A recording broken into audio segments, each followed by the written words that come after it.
Kay mga bata, kini gyud ang pinakanindot nga istorya no. Nagkanalaing pagbati makita sa naong. Okay? So sigilano ni Yaye Espinilla Pua. Dibuho ni Ken Bautista. Salamat ani sa nagdibuho o sa mga nagsulat ani, no? So mo ni siya no. Kini nga libro nagapakita sa unsa pagpadayag sa nagkanalaing naong sa mga bata sa managlahing sitwasyon. Okay. Sige daw, tagnaan ninyo be, unsang klase ning kaning dagway. Kini nga dagway, salita niyo. Ay, katawa ni o mahilak. Ang tawagan ni malipayon. Okay? Adunay malipayon nga bata, samtang gadula kini. Kung basahan siya og libro, siya mangidikanan o kung magtanaw sila sa mga makalingaw nga palabas mo ni siya. Next, okbo na po nato ha. Tagnaon, unsa man ni siya? Unsa man ni siya? Hilak. Unsa klaseng naong ni? Kini nga naong gitawag ni siya masulubon, no? Mga bata, masulubon ang mga bata kung biyaan sila sa ilang mga ginikanan mo na siya. Matayan og binuhi nga mga mananap kung wala sila'y kadula, kung magkasakit sila, kung kanunay kulang sa panahon ang ilang maginikanan, alang kanila o kung mag-away kini permi, no? Mag-uol, masulubon gyud sila. Kitaglaan na po ninyo, unsa sunod ani nga naong ha? Sige. Unsa man na siya? Unsa man na siya nga naong? Kana siya, unsa man na siya? Yes, tama ka.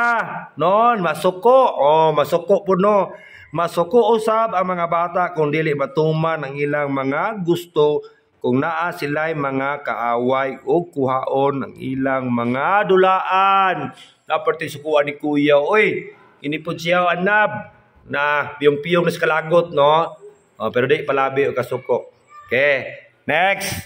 Tagnaan ninyo, unsa na po ni siya sunod? Unsa man ni siya?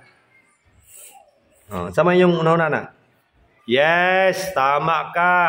Bati o kahadlok. Una usahay, mabati usab nila ang kahadlok kung ngit-ngit ang palibot. Bona siya. Adunay kilat o dalugdog. Kung makanahuna sila nga adunay abat. Bona siya. Kung aduna sila ngilad nga mga damgo kung makahimog sayop sila mga ginikanan. Sanod, unsa na po ni siya?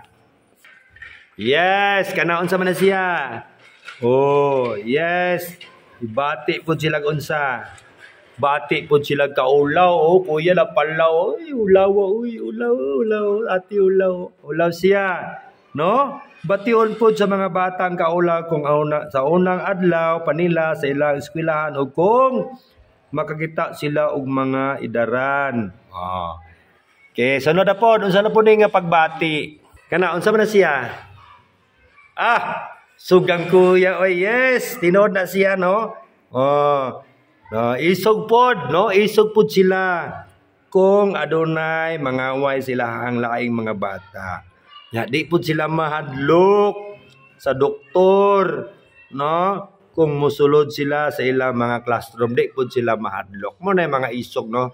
Okay? So, unsa man mga bata, nagustuhan ba ninyo nga itong istorya? Ni araw?